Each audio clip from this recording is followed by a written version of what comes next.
باب ششم ہدایت کے سرچشمے اور مشعیر اسلام حضرت ابراہیم علیہ السلام۔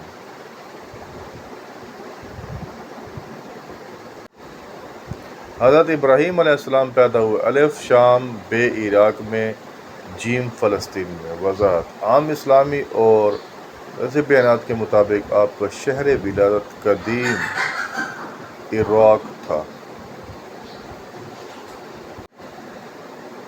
جد الانبیاء ہے: الف حضرت ابراہیم علیہ السلام، حضرت اسماعیل علیہ السلام، جیم حضرت موسیٰ علیہ السلام۔ وضاحت: حضرت ابراہیم علیہ السلام کو اکثر انبیاء کے بزرگ ابا قرار دیا جاتا ہے۔ ابا قرار دیا جاتا ہے۔ عراق پر حکمران تھا: الف نمرود بے فرعون، جیم حامان۔ وضاحت: نمرود کو عبرانی اور اسلامی روایات میں عموماً اس بادشاہ کے طور پر بیان کیا جاتا ہے جس نے حضرت ابراہیم علیہ السلام سے ٹکر لی۔ تو صحیح جواب ہے نمرود۔ نمرود نے حضرت ابراہیم علیہ السلام کو ڈالا: الف دریا میں، بے کنویں میں، جیم آگ میں۔ درست جواب ہے آگ۔ وضاحت: روایات کے مطابق نمرود نے حضرت ابراہیم علیہ السلام کو آگ میں پھینکا مگر اللہ نے آگ کو ٹھنڈی اور سلامتی والی کر دیا۔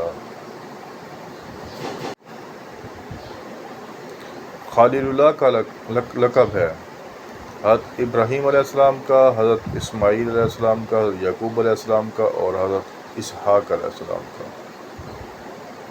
جواب: درست جواب حضرت ابراہیم علیہ السلام۔ وضاحت: خلیل اللہ یعنی اللہ کے دوست، یہ لقب حضرت ابراہیم علیہ السلام کے لیے مخصوص ہے۔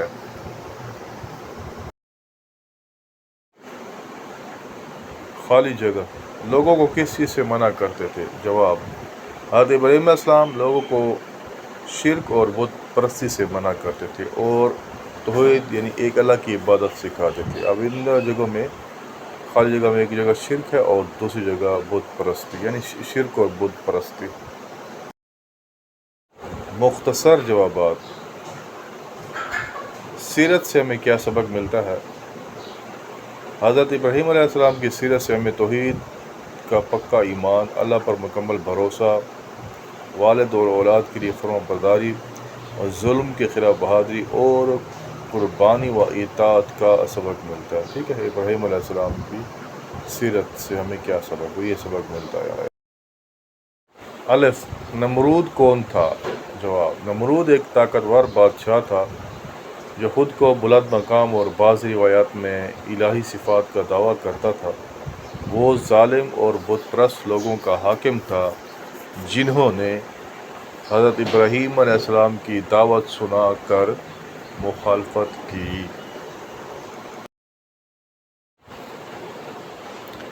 ان لوگوں کا کیا عقیدہ تھا؟ جواب: ان لوگوں کا عقیدہ عام طور پر بت پرستی مشرکانہ مذاہب کا تھا۔ وہ متعدد معبود و بتوں کی عبادت کرتے تھے۔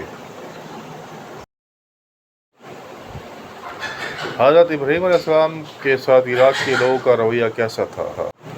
ابتدا میں لوگ آپ کی دعوت کو جھٹلاتے یعنی انہوں نے جھٹلایا، آپ کا مذاق اڑایا، آپ کے پیغام کو قبول نہیں کیا۔ آخر کار بعض نے ظلم و ستم کیا، مثلا آپ کو آگ میں پھینکنے کی کوشش کی مگر اللہ تعالیٰ نے آپ علیہ السلام کو نجات عطا فرمائی، نجات دی۔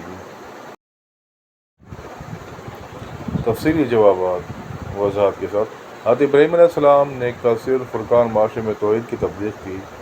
بادشاہ وقت نمرود اور عوام نے اس پیغام کو ماننے سے انکار کیا اور بعض نے سخت مخالفت کی۔ نمرود نے اپنی سلطنت اور لوگوں کے بتوں کی حفاظت کے لیے ابراہیم علیہ السلام کو تکلیفیں دی مگر حضرت ابراہیم علیہ السلام نے ثابت قدمی، صبر اور اللہ پر کامل اعتماد دکھایا۔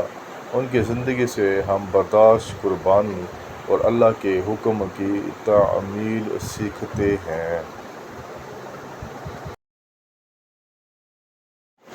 زمزم کا واقعہ مختصر اور آسان الفاظ میں: جب حضرت ابراہیم علیہ السلام نے اللہ کے حکم سے ہاجرہ اور ان کے چھوٹے بیٹے حضرت اسماعیل علیہ السلام کو مکہ کے ویران مقام پر تنہا چھوڑا تو پانی اور خوراک دونوں ختم ہو گئے۔